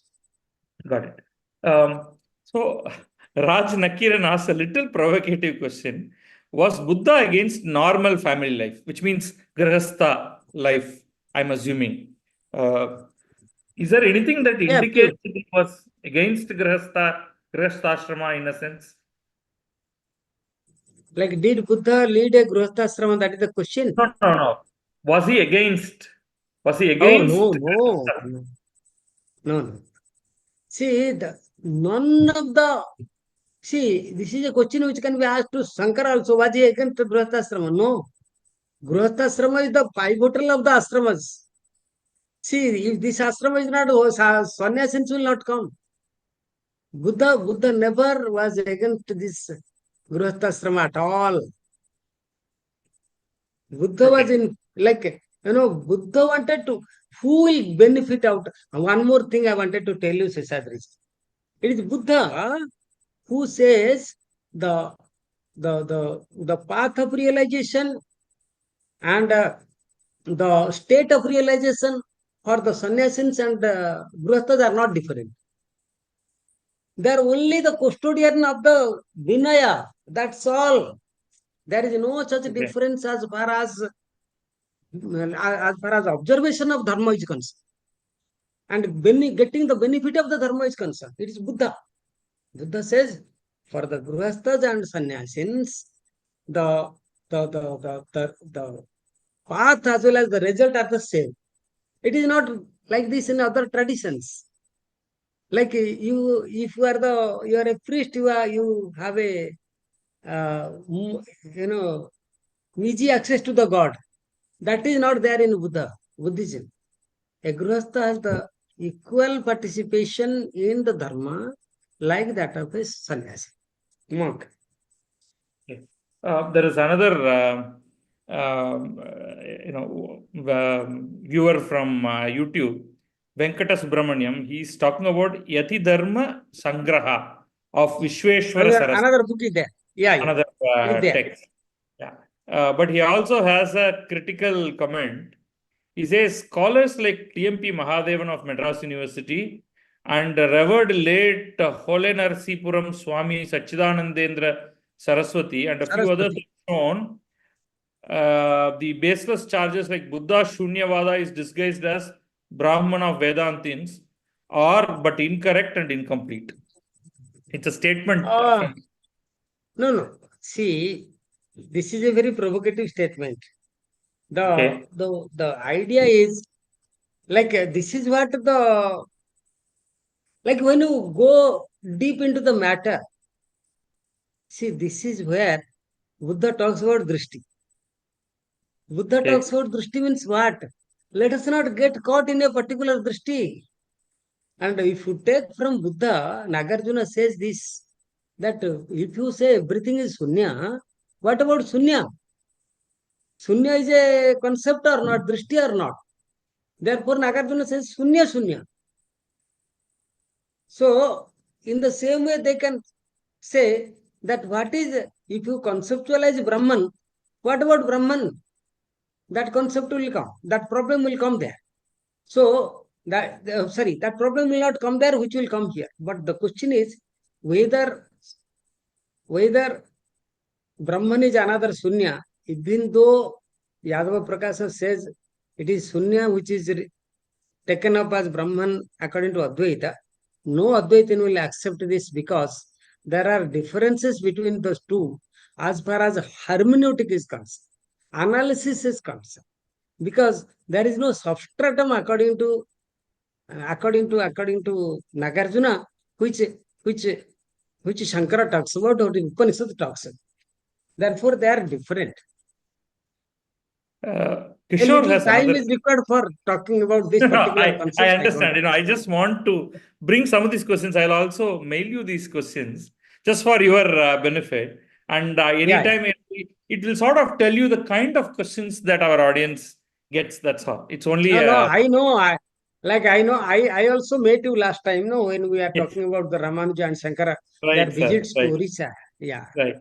So I know Kishore, this is a very elite organization. we have a very good set of exactly. Who follow all these lectures meticulously. So could you throw some light between the encounters between Buddha and Alara Kalama and Uddaka Ramaputta, which you mentioned? Apart from the yogic traditions, what impact did it have on Buddha's teachings? I have a follow-up question, a related question. The Buddhist meditation, which evolved, and today we are talking about Vipassana as a complete, A lot of people practice it, follow it, offer it as a course, etc. Did it have its origins in the yoga tradition of the various darsanas, the traditional Hindu darsanas or Indian darsanas, if you could call it that way, Bharata darsanas? Can we say that Buddhism didn't add much to it in terms of originality, or would you say that there is the yoga of, let's say, Patanjali as a sort of the sutra originator, though it might have been there even before, and Buddhism took it and then modified it substantially? If you could answer both of them together, that would be great. Yeah. This Uddaka Ramaputra is spoken of as the chief proponent of this vipassana meditation. And there is a lot of reference in Pali about Uddaka Ramaputra's contribution to vipassana meditation. And samatha meditation is also something which I'm not very sure, because I have not come across any such statement or literature passage. But the samatha meditation also comes from the Buddhist practice of meditation. This has taken as the later on as dhyana comes out of it. Now, what is samatha? Samatha means shama, talabhyasa, shama, shamatha, the he who remains in sama. And vipassana means what? Perceiving it, knowing it fully is vipassana. Samatha, so to say, in some other words, samatha becomes a means for vipassana, to getting the knowledge, full knowledge. Now, the two things, vipassana meditation is different from yogic meditation in one way, that is, in yogic meditation gives you an insight of your self, insight of your being, and vipassana meditation gives you a understanding of the being. It is beyond insight. That is what I was telling in my lecture, that it is not to control the mind. It is to expand the mind in some way, to acquire everything, to drain the vritti, so to say, the influxes, not vrittis, from the mind through vipassana. And what is the way? By understanding sunya. What is sunya? Knowledge. So the knowledge, that is what vipassana, the major contribution of Nagarjuna in propounding an idea of sunya is to concentrate the mind on itself, not to have any insight out of it, not to get any power out of it. Buddha was against all these things. Buddha never believed in extra empirical achievements and all that. Therefore, this is the only, and yoga talks about insights, all Ashtanga siddhis, and Vipassana simply wants to do away with all these siddhis and insights. This is the major difference between Vipassana and yoga. But the whole, and this is a major question, Seshadriji. I have a friend called Professor, he's a Pradeep Gokhale. He says the whole yoga philosophy has evolved out of Buddhist discourse on the Vipassana and Samatha. I don't agree with him, because because in the Pali source itself, Buddha is getting meditation practices from Alara Kalama and Uddaka Ramaputra. So how can he be? The yoga system comes out of this is not the thing. He has a book on that, but that is not acceptable. But this is the basic difference, that it does it like final vipassana, final samatha means controlling the mind. Vipassana means expanding the mind, accommodating everything in the mind, which is given in the yoga system in a different way. but parallels can be always seen.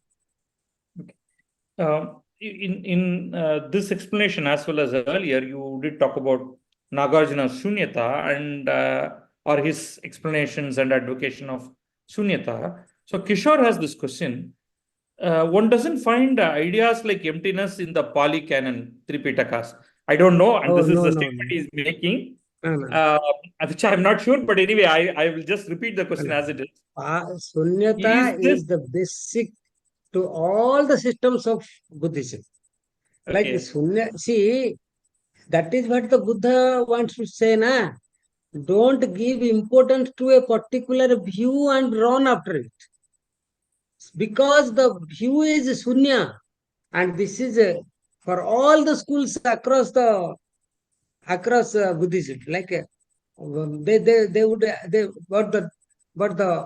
but the analysis of the concept of sunyata is different in different schools.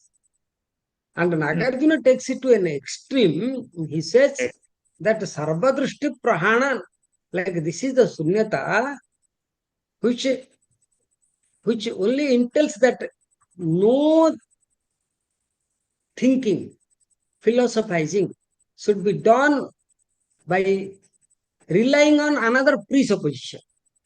Presupposition means what? There is a Swarga, I have to do yaga. No. There is something I have to do, that Vaikuntha. No. All these presuppositions must be done away with. The whole the elimination, total elimination of presuppositions has to be made done for understanding the reality.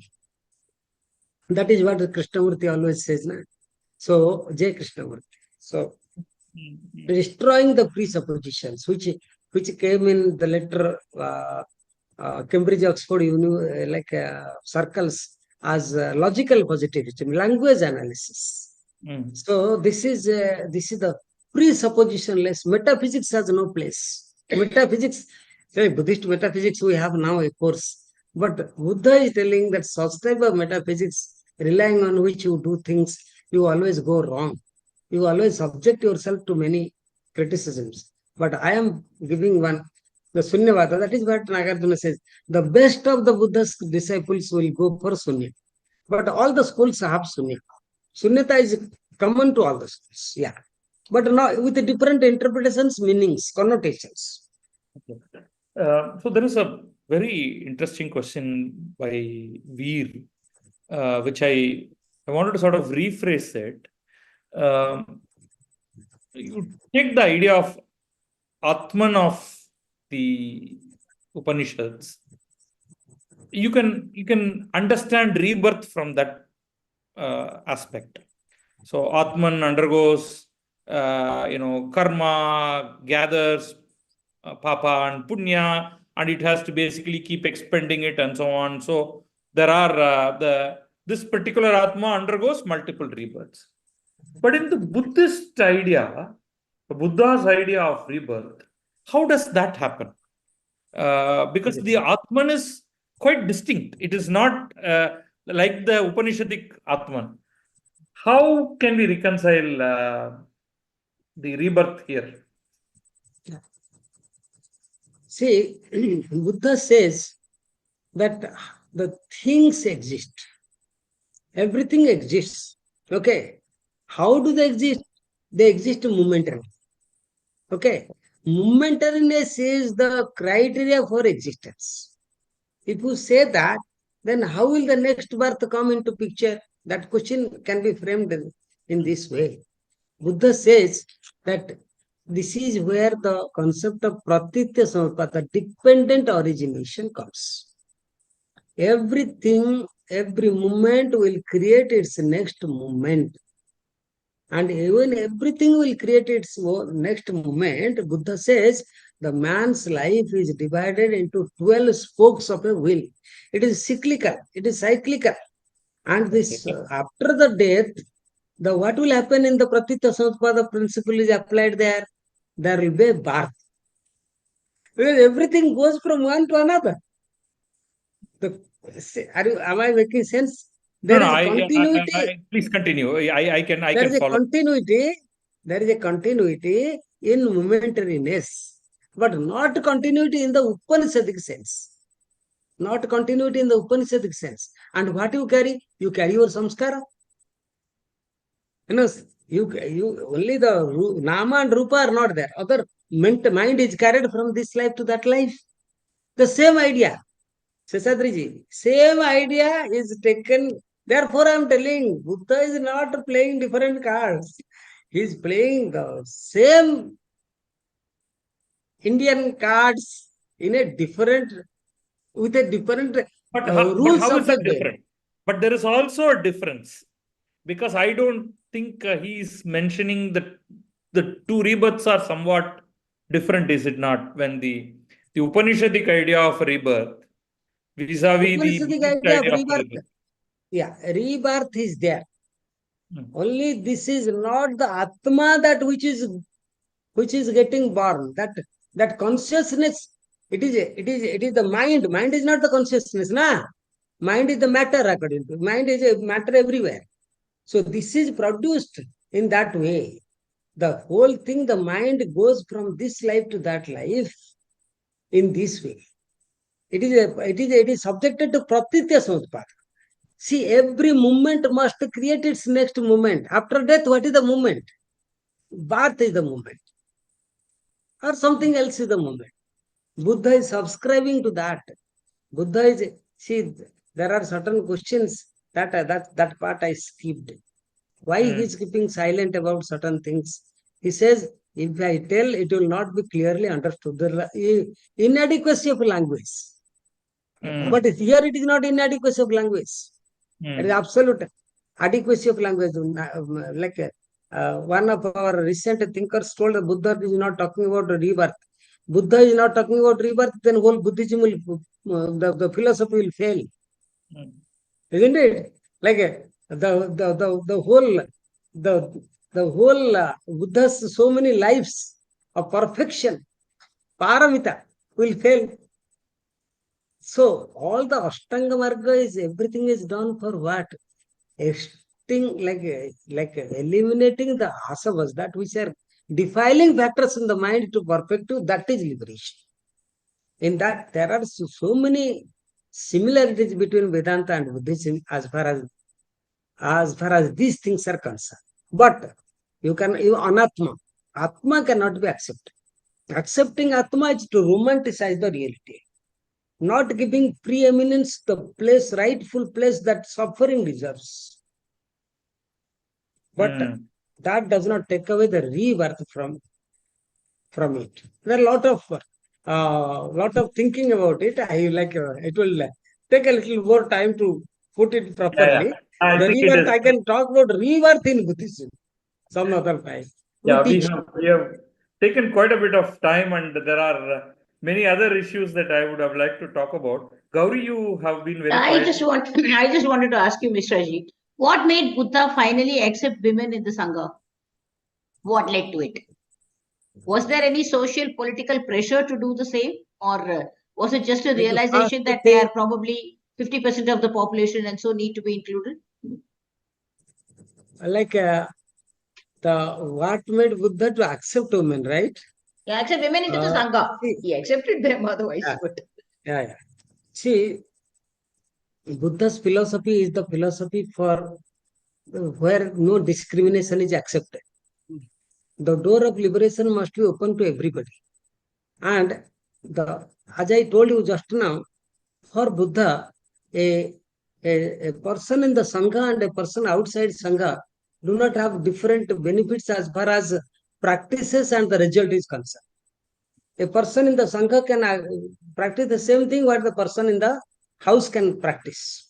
And the type of liberation he can get, the person here can get. It is very simple. But they are the custodians of Dharma. They are and these people are the practitioners of Dharma. This is the difference. Okay. Now, having said this, so suppose somebody wants to be a part of Sangha. Okay. Want to have the life of renunciation. Like this all started with the Prajapita Gautami, that, the Buddha's mother's sister, his mother, like who like took care of Buddha after his death. Almost his He mother. is, yeah.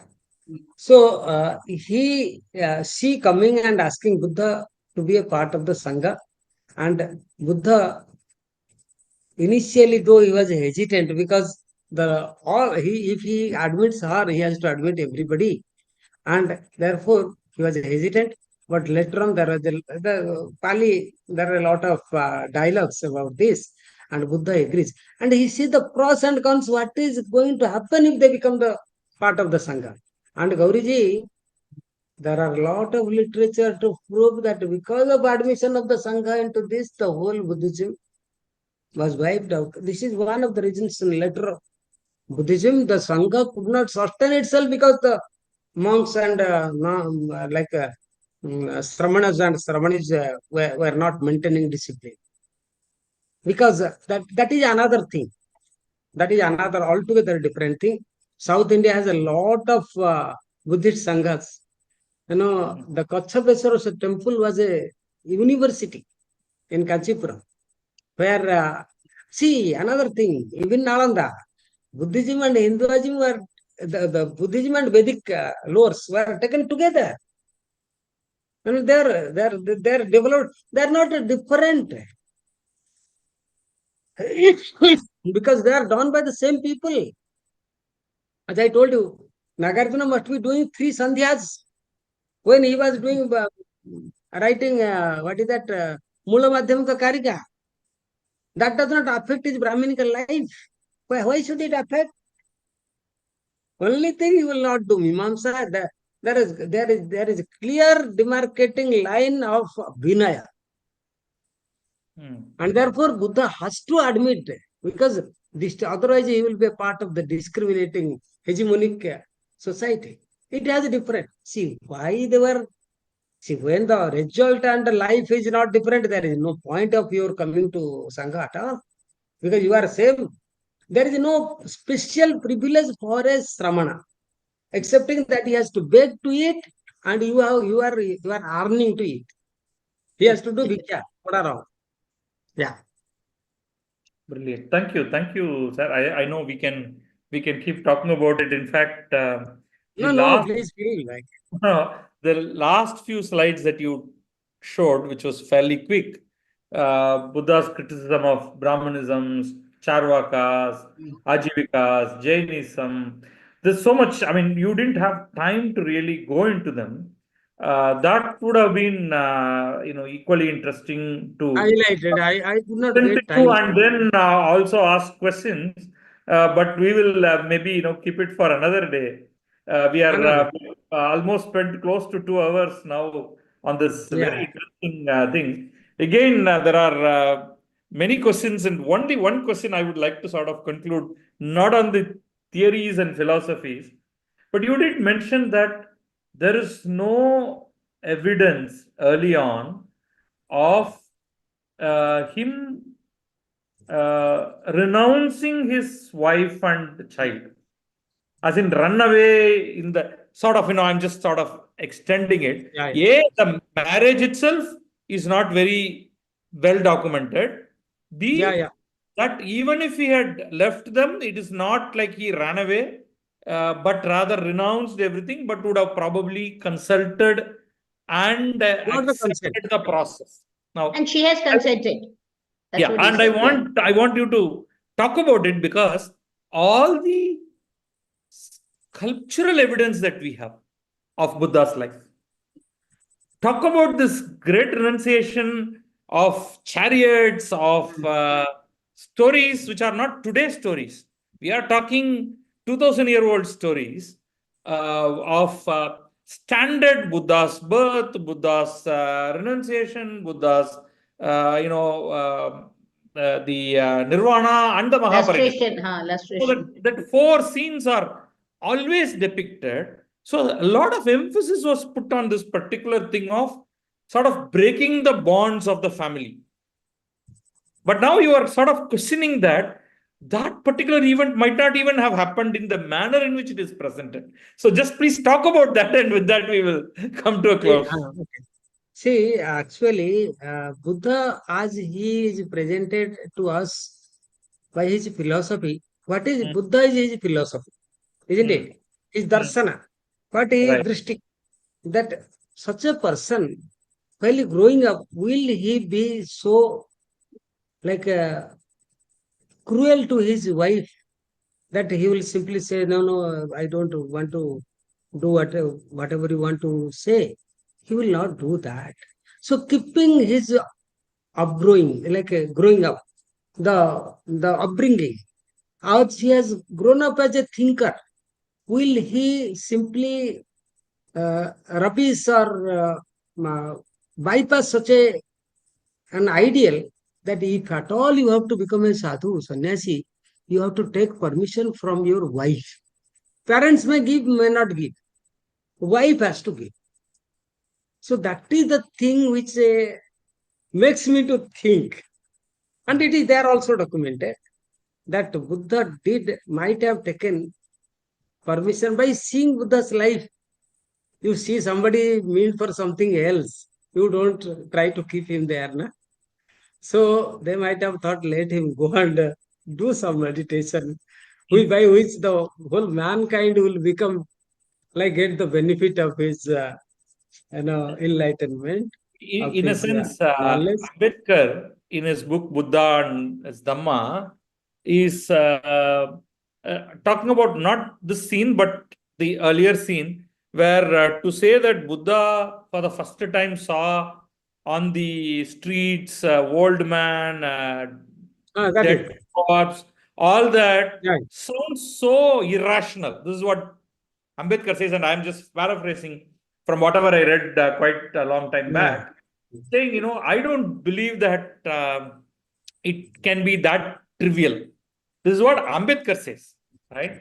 But again, these are all scenes drawn, these are all scenes depicted in sculptures in art, in Buddhist art. many centuries back, not Yeah, today, yeah, not yeah. today. Yeah, In yeah, all styles of yeah. Buddhist art, they are there. Yeah. So I take the point, an approach to rationally looking at, would Buddha have done this? Would somebody with such precocious talent, would he have done this? Is a question worth asking. But how Yeah, do yeah. we Yeah. reconcile with Like some? this is what my see, even Suddhodana and Kaladevala, they were persuading Buddha to stay and become the Mm, king. mm, And he is like he's not with them. He's see, he's disobeying his father is very clear. mm, But this particular thing that he run away when the son and wife were asleep without getting their concept does not go with the person of the Buddha. That is mm. why I was bringing that he Yeah. must have had his consent of the wife, which is a prerequisite for taking sannyasa or going away. That's what I was quoting Manu. Na? A Right. person married, he cannot go away from the house by Right. without Right. like if he goes away, the king will catch him, bring him, and Mm. he give him a salary. Salary will not be We go given to to the him. family. Yeah. It will go to the family. Interesting. Manu. They are again quoting Manu is Ambedkar. the paradigm, Seshadriji. Whatever we may think, whoever, there are many people who are Manu bashing has become a fashion. But I still say, what Manu says is not, may not be for today, but it was only to create an ideal society Manu is talking about. There are many things. I can give a talk on Manu one day. What how Correct. Manu? And I also tell everywhere, those who are bashing Manu, they have not read Manu. They have not understood Manu. One line in the book we cannot take and say that this is this. The complete analysis, synthetic analysis cannot be given from one passage or one book, one line of the book. Very true. Very true. Again, Ambedkar's reasoning about him leaving is more the water dispute between the Kolyas and the Sakyas, the clan fight, which would have probably made him leave. Is his thing. So that is that no no that is the first thing. But they were a powerful tribe clan. So that what you are telling, the fighting between different tribal, that is what is it. the tribalism, the autonomy was eroded. That is one of the major reasons for that is why I was started today. It has some political angle to it, which Buddha was reacting. Okay. And Buddha talks about see, please see the evolution of Kautilya from the Buddha. Kautilya is criticizing Buddhism, but at the same time taking a lot of things. We don't criticize. That is what I was telling. All the schools are taking it. They're influenced by the earlier schools. Upanishads are always the paradigm of the textual tradition. Sometimes in practice, sometimes in theory, they are in negation and affirmation, in rejection and acceptance. They are the so in many ways I would not use this because since it will not be, it is not acceptable. Buddha is not non-Vedic. I won't say Buddha is Vedic. Very strong statement. With that, thank you, sir, for a wonderful elucidation. I was a little afraid that the topic may be a little too heavy, but you made it quite enjoyable to actually have a lively discussion towards the end. I was a little afraid again that there may not be many questions from the audience, but there were some very good, smart questions from the audience. I was, overall giving us the happiness that 2 hours well spent learning something new. Thank you, wonderful. Thank you once again for your wonderful lecture. Thank you. And Thank the you. question, Tamil and Heritage. more than the lecture, the question and answer session. That was Thank really you. interesting. Thank you, sir. Thank you, Mishra ji. Thank you so much. Thank you. Thank you, Gauriji. Yeah. We hope to see you some other time in the near future on Very another good. topic. And we would like to come there. I mean, we'll take your offer. So Yeah. before you leave Nalanda, we would like to come there and Yeah, please come. yeah, Please come. I'll talk about Nalanda also, Rajgir also. right, Like we have got some other people who are experts in archaeology right. and all that. They will, yeah. Sure. We'll do Okay. that. Namaste, Thank you. And Thank we you. will meet Thank again you. Yeah. next month, first week, Saturday, with another lecture from Tamil Heritage Trust. Thank you. Okay.